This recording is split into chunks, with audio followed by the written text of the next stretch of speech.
Human cries victimization over Facebook post. Private sector blames fires on overseas PNC members. GWI to cut your water service just in time for Christmas. And President abuses public's intelligence during early morning speech.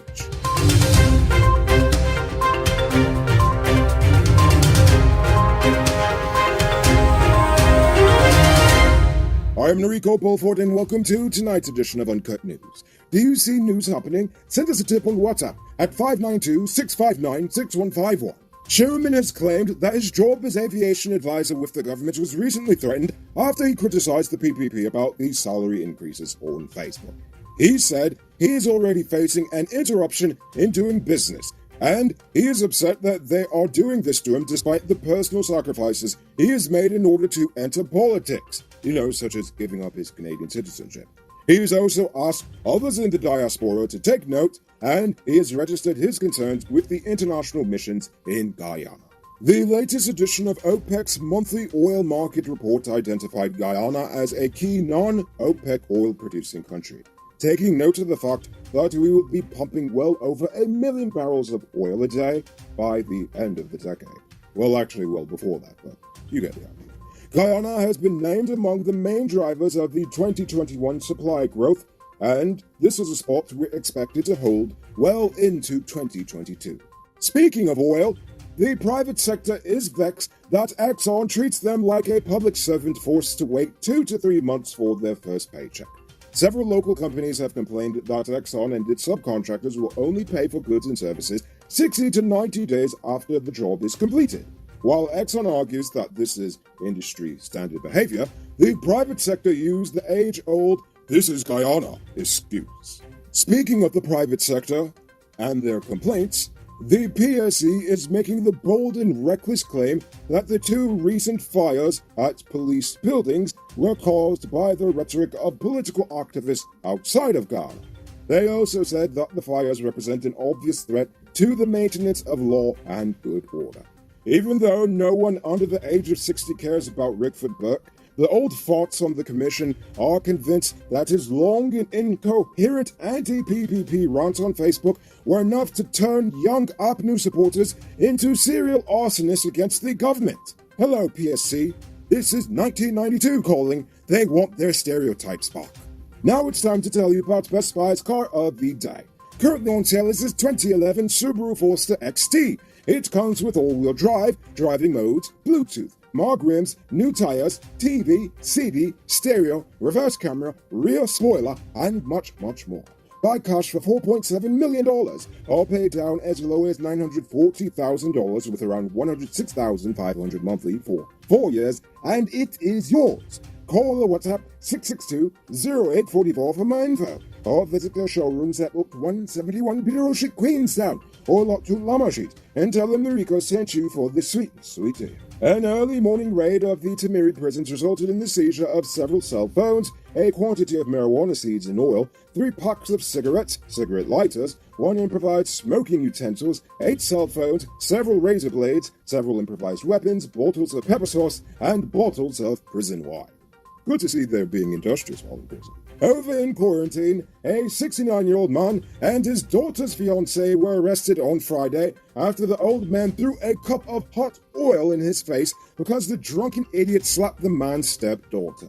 During the altercation, the 20-year-old fisherman also threatened to kill the young woman and had broken a window in the house in the process.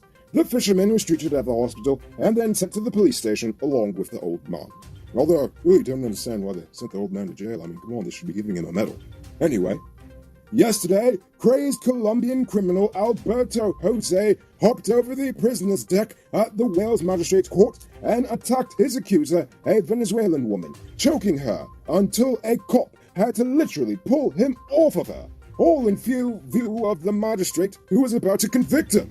And literally, everyone in the trial was insane. He was originally facing an assault charge, but now he is expected to face an additional assault charge. You can multiply your cash by selling Digicel Top Up. This is a legit way you can earn some extra money at your business or to supplement your current hustle. Become a top-up vendor quick and easy through Cellular Plus. Call them on telephone number 685-3109 for more info. It's time for today's Runner Report. Today, the nation recorded 50 new cases. There are now 985 persons dead, 15 in the ICU, 1,376 in home isolation. And the total number of confirmed cases around the nation now stands at 37,663. So, please, people, wash your hands frequently.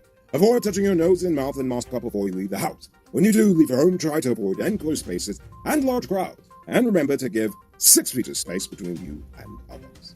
As for the vaccines, to date, 398,949, or 77.8% of adults have received their first dose, and 275,126, or 53.6% are fully vaccinated. As for the adolescents, 28,985, or 39.7% have received their first dose, and 20,153, or 27.6% are fully vaccinated.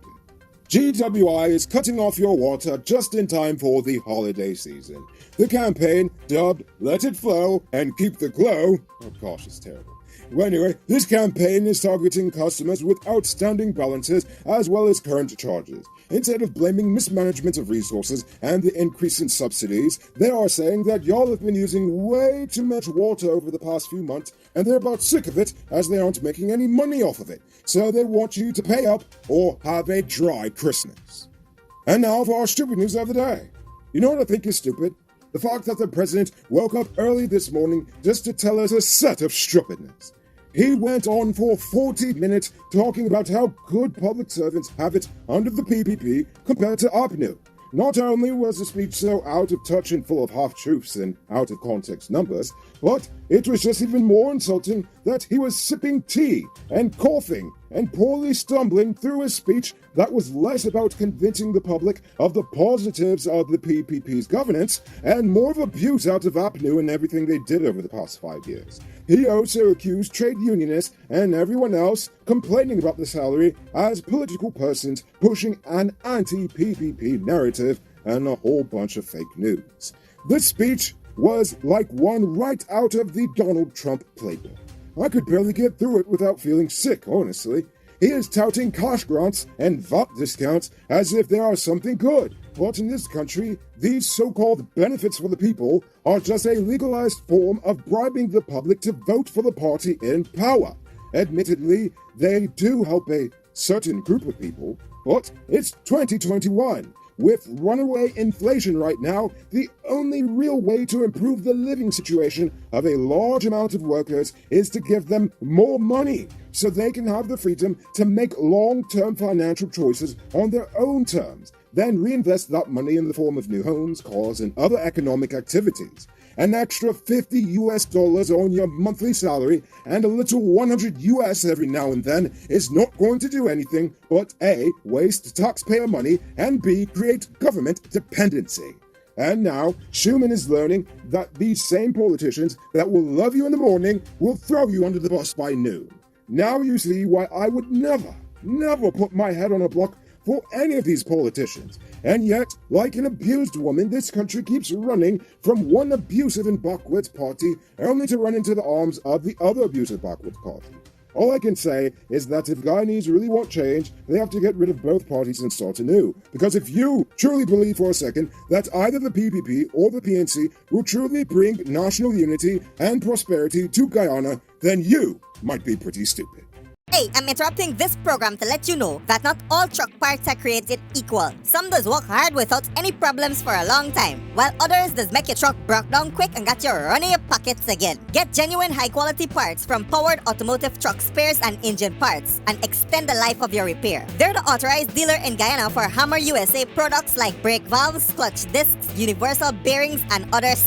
Visit them at 1161 EE Eccles or call them on 697-0171. Powered Automotive, the #1 truck and engine parts store in Guyana. If you didn't know, well, now you know. Moving on to Uncut News Views Poll Question of the Day.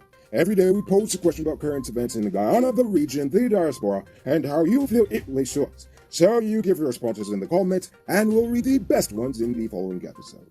Yesterday's question was, what can we as a people do to change the culture around domestic violence in Guyana? Ruby C says people need to be educated on what it is, so victims can know when they are violated. The penalties for domestic violence should also be severe, so perpetrators would think before committing this crime. Also, domestic violence support groups need to be readily available and exhibit great qualities, especially confidentiality. I really love that suggestion. That's a great one. Randy Jugeye says, Guyana's famous saying, if you ain't beat them, you ain't love them. The whole population seems to solve its problems through violence one way or the other, and usually with the aid of alcohol. We need to educate the young better and educate a culture of sober communication and not consumption of alcohol. Alcohol is the bane of our existence. I agree.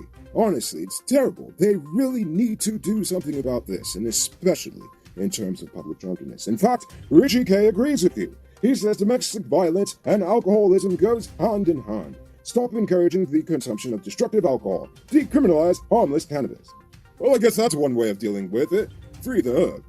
So, for tonight's question, do you believe that the words of Rickford Buck and his ilk over there in America is really inciting people to burn down buildings over here, or is this a sign of something else afoot? Think about that question and tell us in the comments below. If your response is good enough, we just might feature it in our next episode. Anyway, that's all the time we have for tonight, and check us out on Monday for another. Until then, I'm Rico Bulford saying, have a great weekend. And as always, don't drink and drive, or you'll end up on Monday's episode the hard way. Aha! Good night, folks. Hey, Uncut News viewers, thanks for watching. You can subscribe by clicking on this button over here, or click over there for more news. You can also drop a comment to let me know if you've made it to the end of the video. Goodbye for now.